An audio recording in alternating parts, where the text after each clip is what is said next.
भगवत गीता का मुख्य उद्देश्य मानव जीवन को दिशा प्रदान करना है।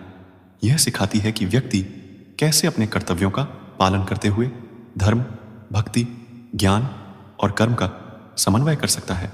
गीता के संदेश केवल धार्मिक उपदेश नहीं हैं, बल्कि वे एक व्यावहारिक जीवन जीने का मार्गदर्शन करते हैं। गीता के मुख्य विचार 1, अर्जुन का मोह। अध्याय 1, अर्जुन विषाद योग। अर्जुन कुरुक्षेत्र के युद्ध क्षेत्र में अपने परिजनों, मित्रों और गुरुओं को देखकर भावुक हो जाते हैं। वे सोचते हैं कि युद्ध केवल विनाश लाएगा और इससे किसी का भला नहीं होगा। अर्जुन अपने कर्तव्यों को लेकर भ्रमित हो जाते हैं और अपने धनुष को रखकर युद्ध न करने का निर्णय लेते हैं। मुख्य संदेश: मोह और अज्ञान से व्यक्ति अपने कर्तव्यों को भूल जाता है। मानसिक शांति और स्पष्टता के बिना सही निर्णय लेना संभव नहीं है। 2, आत्मा का अमृत। अध्याय 2, सांख्य योग। भगवान श्री कृष्ण ने अर्जुन को आत्मा का ज्ञान दिया। उन्होंने बताया कि आत्मा अजर, अमर और अविनाशी है। मृत्यु केवल शरीर का अंत है, आत्मा का नहीं। मुख्य श्लोक: न जायते म्रियते व कदाचिन्हाय भूत्वा भविता व न भूया। आत्मा का जन्म नहीं होता और न ही इसकी मृत्यु होती है। मुख्य संदेश: आत्मा नश्वर शरीर से अलग है। मृत्यु और जीवन केवल आत्मा के बाहरी आवरण का परिवर्तन है। भय और शोक का त्याग करके अपने कर्तव्यों का पालन करना चाहिए। 3, निष्काम कर्म। अध्याय 3, कर्मयोग। कृष्ण ने कर्मयोग की शिक्षा दी। उन्होंने समझाया कि मनुष्य का धर्म है कर्म करना, लेकिन उसे अपने कर्मों के फल की आसक्ति नहीं रखनी चाहिए। मुख्य श्लोक: कर्मण्येवाधिकारस्ते मा फलेषु कदाचन। तुम्हारा अधिकार केवल कर्म करने में है, फल की चिंता करने में नहीं। मुख्य संदेश: कर्म करना हमारा धर्म है, लेकिन फल भगवान की इच्छा पर निर्भर है। फल की आसक्ति से मुक्त होकर कार्य करने वाला व्यक्ति सच्चा कर्मयोगी है। निष्काम भाव से किया गया कर्म व्यक्ति को बंधन से मुक्त करता है। 4, ज्ञान और भक्ति का महत्व। अध्याय 4 और 12। कृष्ण ने बताया कि ज्ञान का सही उपयोग और भक्ति दोनों ही मोक्ष के मार्ग हैं। ज्ञान अज्ञान का नाश करता है और भक्ति भगवान के साथ प्रेम और समर्पण का मार्ग है। मुख्य श्लोक: तद्विद्य प्रणिपातेन परिप्रश्नेन सेव्या। ज्ञान को विनम्रता, सेवा और जिज्ञासा से प्राप्त करो। भक्ति का महत्व।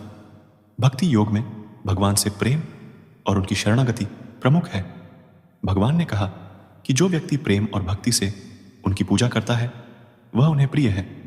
मुख्य संदेश: भक्ति और ज्ञान एक दूसरे के पूरक हैं।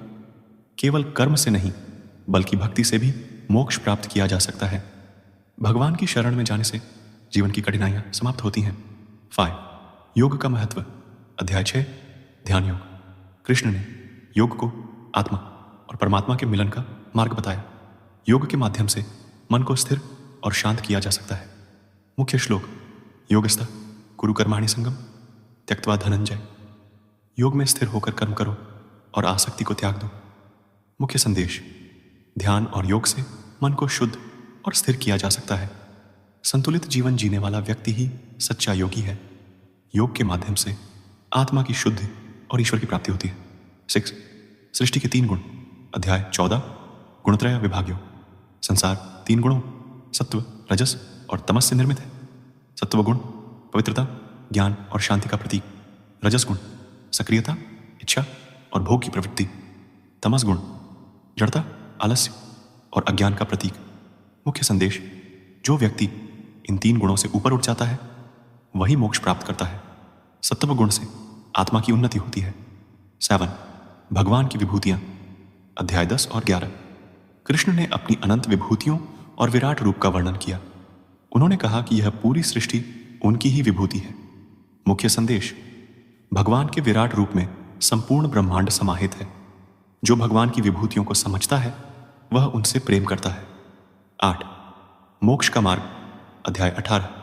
अंत में कृष्ण ने अर्जुन को कहा कि सभी धर्मों को छोड़कर केवल उनकी शरण में आओ। उन्होंने वचन दिया कि वे अपने भक्तों को मोक्ष प्रदान करेंगे। मुख्य श्लोक: सर्वधर्मान परित्यज्य मामेकम शरणम व्रज।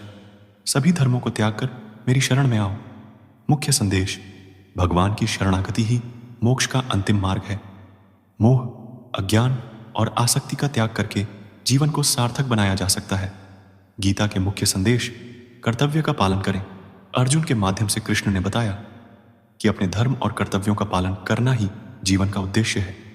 फल की चिंता छोड़ें, अपने कर्मों को पूरी निष्ठा और समर्पण के साथ करें, लेकिन फल की आसक्ति से मुक्त रहें। आत्मा का ज्ञान प्राप्त करें। आत्मा अमर और अजर है, शरीर केवल आत्मा का आवरण है। भक्ति का महत्व। भक्ति से भगवान को प्राप्त किया जा सकता है। यह सबसे सरल और प्रभावी मार्ग है। ध्यान और योग का अभ्यास करें। योग से मन की शुद्धि और ध्यान से आत्मा की स्थिरता प्राप्त होती है। सभी प्राणियों में भगवान को देखें। हर प्राणी में भगवान का अंश है। सभी के प्रति प्रेम और दया का भाव रखें। भगवान की शरण में जाएं। सभी मोह और आसक्ति को त्याग कर भगवान की शरण में जाना मोक्ष का मार्ग है। निष्कर्ष, गीता केवल एक धार्मिक ग्रंथ नहीं है, यह जीवन जीने की कला सिखाती है। इसमें कर्म, ज्ञान, भक्ति और ध्यान का समन्वय है। गीता का पालन करके व्यक्ति अपने जीवन को सार्थक बना सकता है और मोक्ष प्राप्त कर सकता है।